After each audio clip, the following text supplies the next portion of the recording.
ওকার অপারেশন দিয়ে রাখছে রে ভাই। যে তুমি কি আসো এলাকাতে আসো, তাহলে হ্যাঁ, তোমার সাথে বসার ব্যবস্থা করি। আপনি কই আছেন? আমি আছি, আমি তো বাইরে আছি, আমার লোকজন আছে, আমি বসার ব্যবস্থা করতেছি। আরে আপনি যোন দেশে আসছিলেন তখন তো আমি আপনার নক করছি। আপনি দেশে আসছেন কিনা আপনি বলছেন হ্যাঁ দেশে আইছি। আপনার ঝামেলা যে এখনো পর্যন্ত লাগে আছে, এখনো পর্যন্ত আপনি তো একবারও আমার বলেন নাই।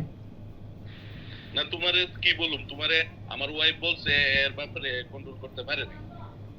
আরে ভাই রে, আপনার আপনার বিষয়টা নিয়ে আমি শুরুর থেকেই ঠিক আছে। আপনার এই যে শালা আছে না, একটা আপনার হ্যাঁ কথা শুনে আপনার শালা আপনার শ্বশুর শাশুড়ি আপনি জিজ্ঞেস করেন না, ওরা তো আমার সাথে কথা হয়েছে, তাই না? হ্যাঁ, এরার সাথে আমি ফার্স্ট থেকে আন্তরিক কিনা বা এদেরকে উপকার এরা করার জন্য। এরার সাথে তোমার বাপে যে ধরনের আচরণ গুলা করছে, হুম। এটা একটা লিমিট ছাড়া আচরণ করছে। আচ্ছা, যদি এমন হয়ে থাকে, এই তো শুনুন শুনুন, এমন যদি হয়ে থাকে আমি আমি এজ এ তোমার সন্তান আজকে হিসেবে পর্যন্ত শুনেন। সময় দিয়েছি, আজকের পরে আমি মামলা করুম, আর যা যা ব্যবস্থা করা দরকার আমি সবকিছু করব। আচ্ছা, মামলা করেন, মামলা আপনি যদি মামলা করেন ঠিক আছে, মামলা করেন, কিন্তু আপনি যে এই যে বেটা 24 ঘন্টা আলটিমেটাম দিয়েছেন, এটা কি ঠিক হয়েছে ভাই? এই গালিগালাজ কে করছেন ঠিক বলে। হইছে না? এর মতো লোক, এর মতো নর্দমার কীট, এর মতো লোক হুমকি দামকি দেয় মানুষে। একটা ওয়ার্ড কমিশনার হয়ে আমরা কি রাজনীতি করি নাই বাংলাদেশ শহরের মধ্যে? কোনো হালাই কুতার কোনি কারোর সাথে কোনো সময় মিসবিহেভ করছি, বাজে ব্যবহার করছি? কেন মাসুম বিল্লাহ যখন 2001 থেকে 2006 সাল পর্যন্ত পারভেজে আমি 10 বার পাঠাইছি তোমার আব্বার কাছে। পারভেজ নিজে কইছে যে এর মতো নিকৃষ্ট লোক ব্রাউন বেড়াতে নাই। কে পারভেজ তো আমারও বন্ধু নাকি? পারভেজ তো আমারও তো আজ পর্যন্ত এই কথা বলে পারভেজে নাই। আমি তোমার বাপের কাছে কয়বার পাঠাইছি? পারভেজ তো বন্ধু আমারও তো এই কথা বলে নাই। এবং শুনেন আপনার সাথে তো পারভেজ তোমার হুম। বাপের মনে করো যে হাতে ধরার বাহির রাখছে, মনে করো যে শ্রমিক লীগের ক্ষমতা দেখায়। আরে না, এগুলা ভাই আজের কথা রে ভাই, সোহেব সাহেব, এগুলো আজের কথা। তাদের কথা না, সব রেকর্ড আমার কাছে আছে। আমি তো তোমার বাপে যে লাফাইছে না, সব রেকর্ড যে বসে বসে তো তোমার বাপের কাছে যারা এইবার গেছে, আমার শ্বশুর শাশুড়ি গেছে, রেকর্ডিংটা চালু করে তো গেছে।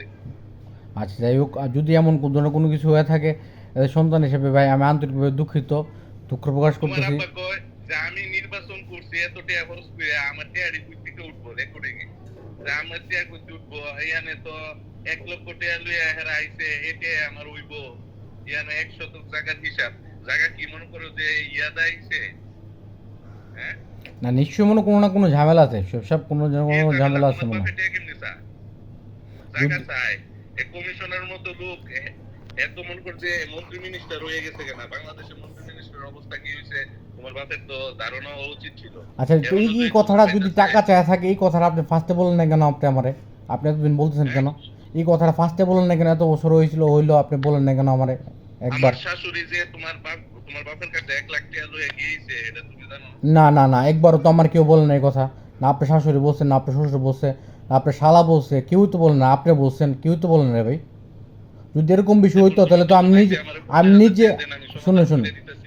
যদি এমন ধরনের কোনো জিনিস হইতো ঠিক আছে, তাহলে আমি নিজে দ্বারা থেকে স্ট্যান্ড লইতাম, ঠিক আছে? কোন, কেমনি স্টেল লইতে? অবশ্যই স্ট্যান্ড লইতাম তাদের পক্ষে। আমি সবসময় রে ভাই আসি নেয়ের পক্ষে আছি, ঠিক আছে? এবং তুমি কি এতদিন নেড়া এই শিখছি, তিন শুনেন, তিন বছর কি ঘুমাইয়াছিলা? নেড়া তোমার শিখছি বাপের আমার বাপের কাছ প্রবলেমটা থেকে। সম্পর্কে জানো না তুমি? এই এটা যদি হয়ে থাকে তাহলে ভাই আপনি আপনি বলেন নাই ভাই, তাহলে হ্যাঁ আপনি রং করছেন, তাহলে আপনি হ্যাঁ, সবাই রং করছে, এই তাহলে কথা তুমি বলেন না তোমার আমরা। বাপরে লইয়া বউ, আমার লোকজন পাঠাইতেছি, রেকর্ডিং সহ তোমার বাপের সাথে বউ হইব। ঠিক আছে? আপনি তোমার শুনেন, বাপরে একটা যদি মূল্য এমন বুঝাবো ধরনের কোনো বই কথা হয়ে থাকে দেখি বলতেছে। বা এমন ধরনের কোনো কিছু থাকে, ঠিক আছে, তাহলে এই জিনিসটা আমি আমি বিষয়টা ব্যক্তিগতভাবে দেখবো তুমি আমি। তোমার বাপের সাথে তুমি ফোন দো, 1 ঘন্টা পরে আমারও ফোন দো, তুমি তোমার বাপের সাথে কথা কও। ঠিক আছে, আমি কথা বলতেছি, কথা বলে তোমার সন্ধ্যার পর আমি নক করতেছি, ঠিক ঠিক আছে? আছে? ওকে।